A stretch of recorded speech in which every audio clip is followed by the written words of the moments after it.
बिहार में नीतीश कुमार जी ने जो काम किया है, तो लगता है कि इनको यदि देश में काम करने का मौका मिलेगा तो बिहार जैसे जर्जर स्थिति को इन्होंने इतना बेहतर बनाया तो देश को तो इससे भी ज़्यादा बेहतर, चूँकि देश में बहुत सारे संसाधन है और उस संसाधनों का यदि उचित ढंग से, सही ढंग से, उसका समावेशी ढंग से प्रयोग होगा तो देश तो जो हिंदुस्तान को सोना का चिड़िया कहा जाता है उस तरह से चमकने लगेगा। तो नीतीश कुमार जी को यदि मौका मिले, चूँकि इनके प्रति इनका कमिटमेंट है, प्रतिबद्धता है, तो प्रतिबद्ध नेतृत्व दुनिया में वही कुछ कर सकता है। जैसे के कामराज जी थे, वो प्रतिबद्ध नेतृत्व थे, तो बड़ा काम किया तमिलनाडु के अंदर। तो जो जहाँ भी जिस एरिया में, जिस देश में, जिस राज्य में कमिटेड लीडरशिप होगी, वो राज्य और वो देश निश्चित रूप से बढ़ जाता है, विकास कर जाता है। माननीय मुख्यमंत्री के रूप में नीतीश कुमार जी ने जो काम किया, उस काम की तुलना हम गुजरात से करेंगे तो पता चला कि गुजरात हमसे पीछे है, इसलिए कि गुजरात की भौगोलिक, आर्थिक, वहाँ की जो स्थिति है वो बिहार से भिन्न है। ये डार्विन के थ्योरी को भी बदल रही है, विकासवाद के सिद्धांत को, और कह रही है कि ये जो जीव का विकास हुआ है वो डार्विन का थ्योरी गलत है, उसके लिए प्रस्ताव भी दे रही है। नमस्कार, आप देख रहे हैं आरएडी न्यूज़। मैं हूं योगेश चक्रवर्ती। बिहार के मुख्यमंत्री नीतीश कुमार तकरीबन 18 सालों से राज्य के मुख्यमंत्री हैं, लेकिन इससे पहले वे कई केंद्रीय मंत्रालय में काम कर चुके हैं और संसद में उनकी आवाज़ें गूंजा करती थी। उनका संसदीय जीवन कैसा था, इसी पर जगनारायण सिंह यादव ने संसद में नीतीश कुमार के नाम से एक पुस्तक लिखी है। ये पुस्तक 5 खंडों में है। तो जगनारायण सिंह यादव इस वक्त हमारे साथ हैं। आइए उन्हीं से जानते हैं कि सीएम नीतीश का संसदीय जीवन कैसा था। सर, आपसे मेरा पहला सवाल यही है कि सीएम नीतीश का संसदीय जीवन कैसा था? सीएम नीतीश कुमार का संसदीय जीवन 89 से शुरू होता है और नवंबर यहाँ मुख्यमंत्री बनने के बाद समाप्त होता है। और नीतीश कुमार जी इस देश में 15 साल तक संसद में रहे, मंत्री के रूप में, उपनेता के रूप में, सांसद के रूप में।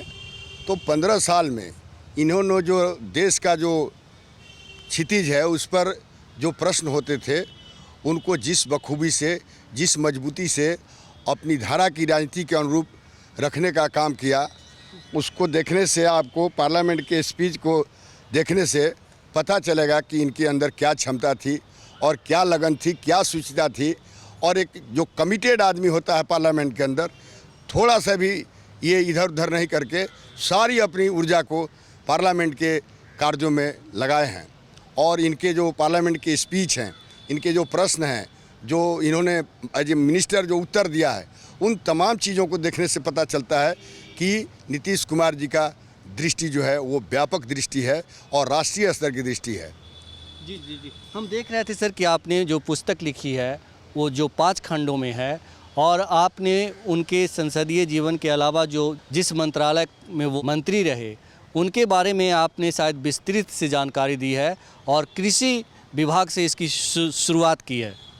देखिए, कृषि जब इस देश आज़ाद हुआ तो हम लोग के पास खाद्यान्न का संकट था, और उस खाद्यान्न संकट को दूर करने के लिए जगजीवन राम जी जब कृषि मंत्री हुआ करते थे, उस ज़माने में कृषि मंत्री जब थे जगजीवन राम जी, तो उस ज़माने में उसका एक कंसेप्ट है हरित क्रांति का। और उस समय वर्ल्ड बैंक से, विश्व बैंक और अंतर्राष्ट्रीय मुद्रा कोष में अंतर है।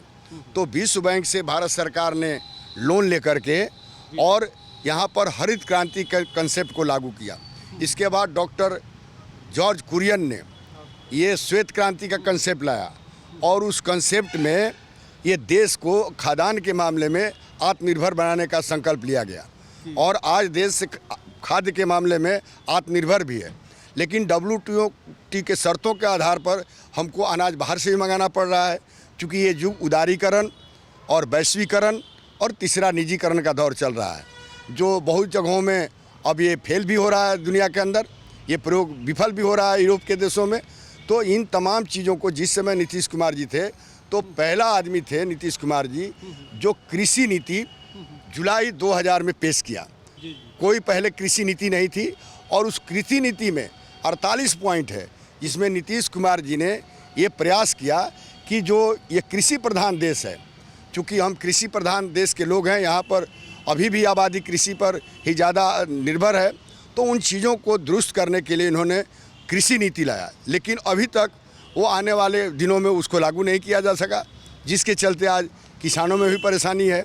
तो नीतीश कुमार जी का जो कृषि प्रधान भारत जो हमने एक खंड रखा है, उसमें कृषि से संबंधित जितने सवाल हैं, जितने मसाइल हैं, जो समस्याएं हैं किसानों की, उनको रखने का काम किया है। सर एक चीज़ बताइए कि जब देश मतलब एक खालीपन महसूस कर रहा है और ऐसा कहा जा रहा है कि देश की राजनीति में सीएम नीतीश की एंट्री होने वाली है, उन्होंने जो है विपक्षी एकता का सूत्रधार की भूमिका निभाई है और इंडिया बनकर खड़ा है, तो इसे कैसे देखते हैं आप? इंडिया जो बना है, कुछ सवालों पर, मुद्दों पर इंडिया का गठन हुआ है। और मुद्दे क्या हैं? जो भी इस देश में जब भी कोई कठिनाई होती है तो कुछ मुद्दे समाज में आते हैं और उन मुद्दों पर पॉलिटिकल पार्टियां, समाज या संस्कृति के लोग उस पर एक्ट करते हैं। तो अभी जो सरकार है, वो सरकार इस देश में, इस देश के पूरे इतिहास को बदलने का प्रयास कर रही है। एनसीईआरटी से लेकर और विज्ञान को भी बदलना चाहती है।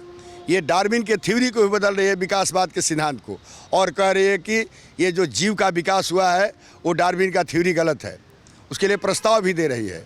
तो ये पूरे माने सभ्यता, संस्कृति, विज्ञान सबको ये सरकार नकार रही है।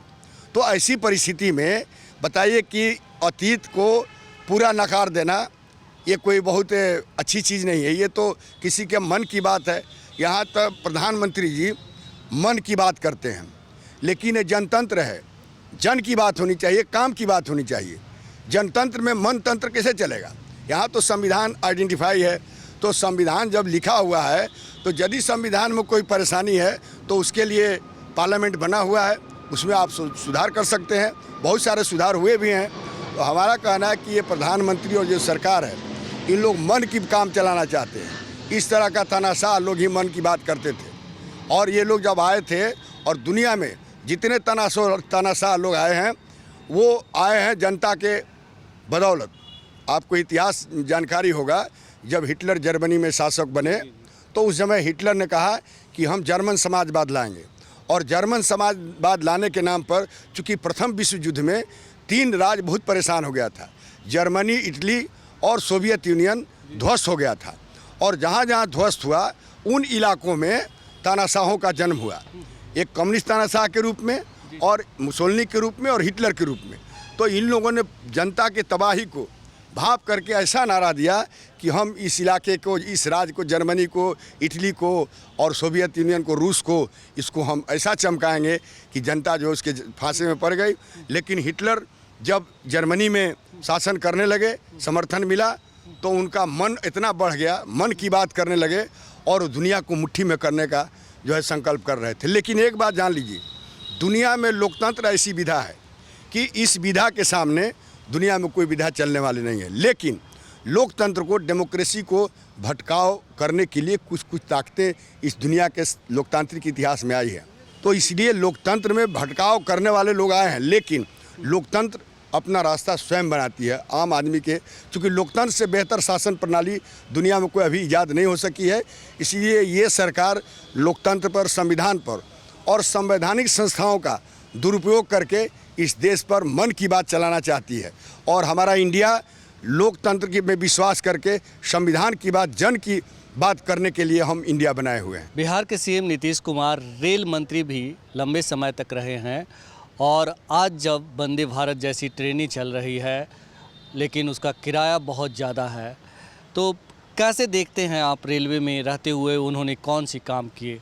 नीतीश कुमार जी जब रेल मंत्री के रूप में काम कर रहे थे तो इस देश में यातायात का सबसे सुगम साधन रेल ही माना जाता है। और नीतीश कुमार जी के आने के बाद इनका दृष्टि था कि पूरे देश में रेलवे का जाल बिछाया जाए, और इन्होंने बारामूला तक रेल लाइन को बनाने का काम किया। और रेलवे में जो कठिनाई थी वो पुरानी तकनीक के चलते रेलवे बहुत परेशानियों को झेल रही थी, सिग्नल का और एक्सीडेंट का बहुत सारी समस्या हो रही थी। तो वैसे परिस्थिति में नीतीश कुमार जी ने माननीय उस समय के तत्कालीन प्रधानमंत्री अटल बिहारी वाजपेयी जी से आग्रह करके, निवेदन करके, अपना मंत्रालय से प्रस्ताव भेज करके 17,000 करोड़ का एक विशेष निधि की स्थापना किया इन्होंने।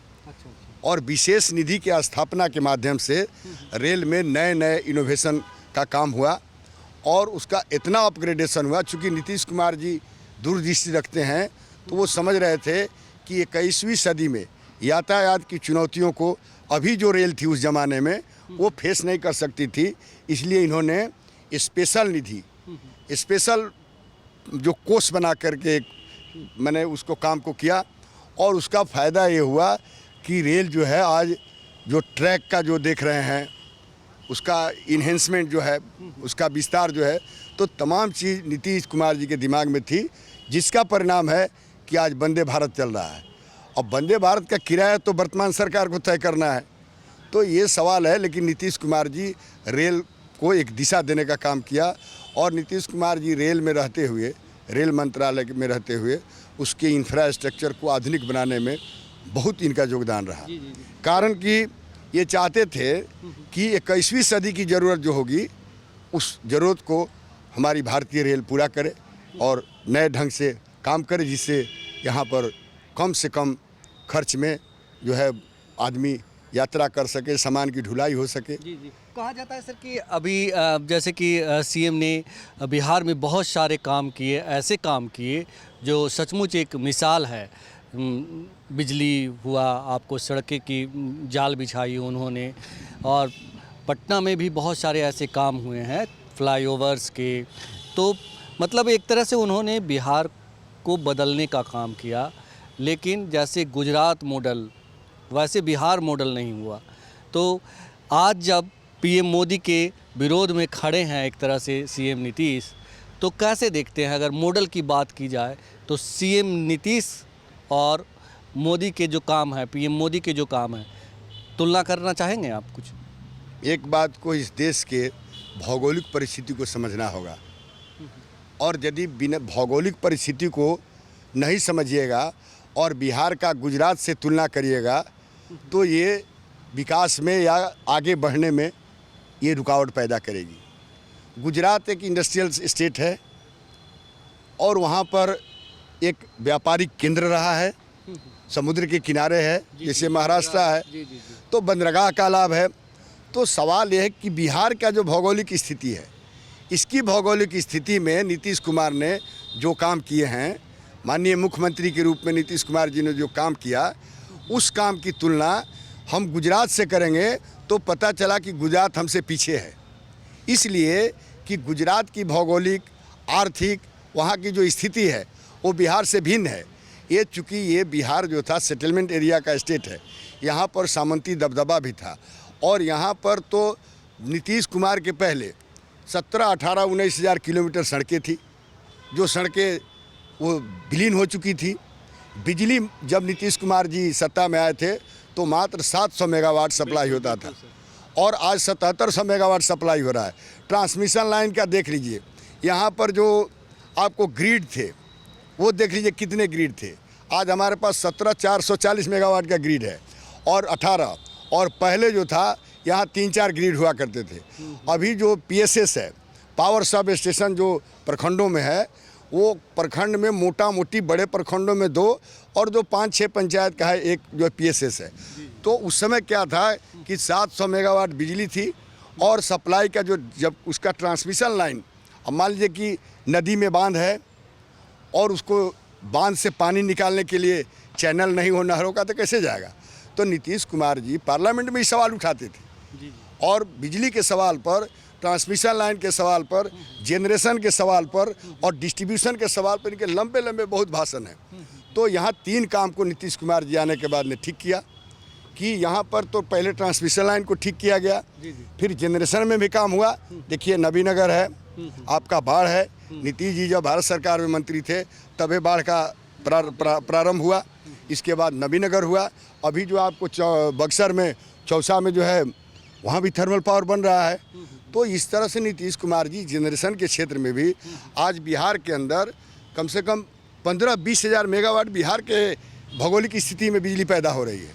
तो इन्होंने एक दृष्टि रख करके और सरकार ने काम किया नीतीश जी के निर्देश में, तो इसलिए बिजली में सुधार होना स्वाभाविक है। आपने जो पुस्तक लिखी है संसद में नीतीश कुमार, इससे इतर हम बात करें, राजनीतिक बात करें आपसे, तो कितने बेहतर प्रधानमंत्री साबित होंगे नीतीश कुमार पीएम मोदी से?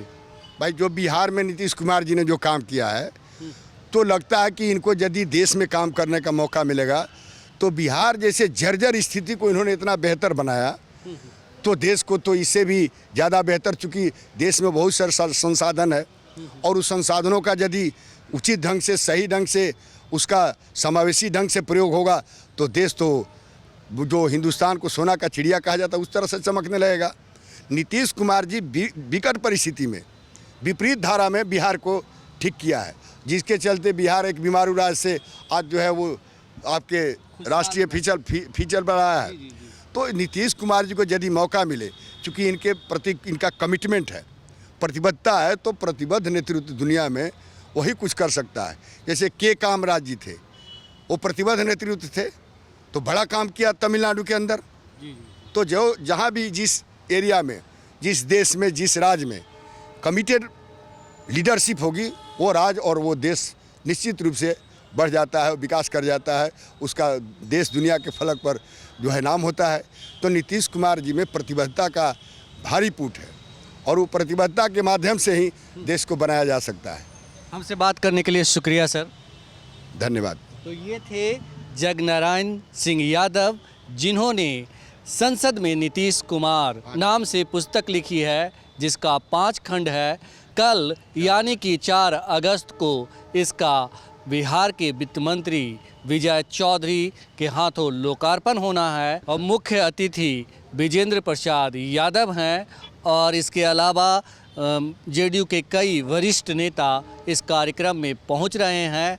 और जैसा कि जगनारायण सिंह यादव ने बताया कि नीतीश कुमार एक ऐसे व्यक्ति हैं जो बिहार जैसे बीमारू राज्य को खुशहाल राज्य बनाया। अगर देश चलाने का उन्हें मौका मिलेगा तो निश्चित तौर पर देश को सोने की चिड़िया बनाने में सीएम नीतीश कोई कोर कसर नहीं छोड़ेंगे। योगेश चक्रवर्ती, आरएडी न्यूज़, पटना।